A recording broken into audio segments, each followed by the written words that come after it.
Hi hello friends, welcome back to my YouTube channel Kusuma Pratap. So ಇವತ್ತಿನ ವಿಡಿಯೋದಲ್ಲಿ ನಾವು ಹಳ್ಳಿ ಸ್ಟೈಲಲ್ಲಿ ಸೊಪ್ಪು ಸಾಂಬಾರ್ನ ಯಾವ ರೀತಿ ಮಾಡೋದು ಅಂತ ನೋಡೋಣವಾ. ಸೊ ಇಲ್ಲಿ ನಾನು ಸಿಲ್ಕೇರಿ ಸೊಪ್ಪು ಮತ್ತೆ ದಂಟು ಸೊಪ್ಪನ್ನ ತಗೋತಾ ಇದ್ದೀನಿ. ಸೊ ಸೊಪ್ಪನ್ನ ಒಂದ್ 2-3 ಸಲ ಚೆನ್ನಾಗಿ ವಾಶ್ ಮಾಡ್ಕೊಂಡು ಒಂದು ಪಾತ್ರೆಗೆ ಹಾಕೋತಾ ಇದ್ದೀನಿ. ಅದಾದ್ಮೇಲೆ ಕಟ್ ಮಾಡ್ಕೊಂಡಿರುವಂತ ಒಂದು ಈರುಳ್ಳಿನ ಇಲ್ಲಿ ನಾನು ಯೂಸ್ ಮಾಡ್ತಾ ಇದ್ದೀನಿ.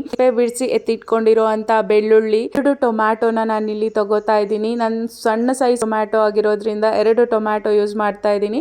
ಸೊ ಇನ್ ಕೇಸ್ ದೊಡ್ಡದಾದ್ರೆ ಒಂದು ಟೊಮ್ಯಾಟೊ ಯೂಸ್ ಮಾಡಿದ್ರೆ ಸಾಕಾಗುತ್ತೆ. ಮತ್ತೆ 8-9 ಹಸಿಮೆಣಸಿನಕಾಯಿನ ಯೂಸ್ ಮಾಡ್ತಾ ಇದ್ದೀನಿ. ಹಸಿಮೆಣಸಿನಕಾಯಿ ನಿಮ್ ಖಾರಕ್ಕೆ ಎಷ್ಟು ಬೇಕೋ ಅಷ್ಟು ಯೂಸ್ ಮಾಡ್ಬೋದು. ಅದಾದ್ಮೇಲೆ ಇಲ್ಲಿ ನಾನು ಸೊಪ್ಪು ಮುಳುಗೋ ಅಷ್ಟು ನೀರನ್ನ ಹಾಕಿ ಪಾತ್ರೆನ ಸ್ಟವ್ ಮೇಲೆ ಇಟ್ಟು ಒಂದು ಒಳ್ಳೆ ಕುದಿ ಬರೋವರೆಗೂ ಬೇಯಿಸ್ಕೋಬೇಕಾಗತ್ತೆ. ಇಲ್ಲಿ ಸೊಪ್ಪು, ಟೊಮ್ಯಾಟೊ, ಹಸಿಮೆಣಸಿನಕಾಯಿ ಎಲ್ಲಾನು ಸಾಫ್ಟ್ ಆಗಿ ಬೇಯೋವರೆಗೂ ಬೇಯಿಸ್ಕೊಂಡು ವಾಟರ್ನ ಸೆಪರೇಟ್ ಮಾಡ್ಕೋತಾ ಇದ್ದೀನಿ. ಸೊ ವಾಟರ್ನ ಸೆಪರೇಟ್ ಮಾಡ್ಕೊಂಡು ಸೊಪ್ಪು ಸ್ವಲ್ಪ ಹೊತ್ತು ಹಾರಿದಾದ್ಮೇಲೆ ಮಿಕ್ಸಿ ಜಾರ್ಗೆ ಬೇಯಿಸ್ಕೊಂಡಿರುವಂತ ಸೊಪ್ಪು ಮತ್ತೆ 1 ಟೇಬಲ್ ಸ್ಪೂನ್ ಆಗೋಷ್ಟು ಜೀರಿಗೆ, ಒಂದು ಸ್ವಲ್ಪ ಹುಣಸೆ ಹಣ್ಣು ಹಾಕೊಂಡು ನುಣ್ಣಗೆ ರುಬ್ಕೋತಾ ಇದ್ದೀನಿ.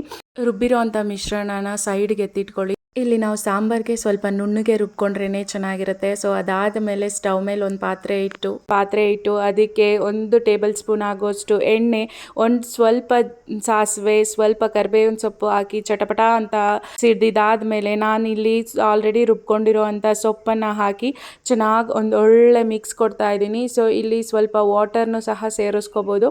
ನಿಮ್ಮ ಗಟ್ಟಿ ಕನ್ಸಿಸ್ಟೆನ್ಸಿ ಯಾವ ರೀತಿ ಬೇಕೋ ಆ ಬೇಸ್ ಮೇಲೆ ವಾಟರ್ನ ಹಾಕೊಳ್ಳಿ. ಅದಾದ್ಮೇಲೆ ನಾನಿಲ್ಲಿ ರುಚಿಗೆ ತಕ್ಕಷ್ಟು ಸ್ವಲ್ಪ ಉಪ್ಪನ್ನ ಹಾಕಿ 1-2 ನಿಮಿಷ ಇದನ್ನ ಕುದಿಸ್ಕೋತಾ ಇದ್ದೀನಿ. ಕುದಿಸ್ಕೊಂಡ್ರೆ ನಮಗೆ ಟೇಸ್ಟಿ ಆದಂತ ಸೊಪ್ಪು ಸಾಂಬಾರ್ ರೆಡಿ ಆಗುತ್ತೆ. ಟ್ರೈ ಮಾಡಿ ಹೇಗಿತ್ತು ಅಂತ ಕಮೆಂಟ್ ಮಾಡಿ. Thank you.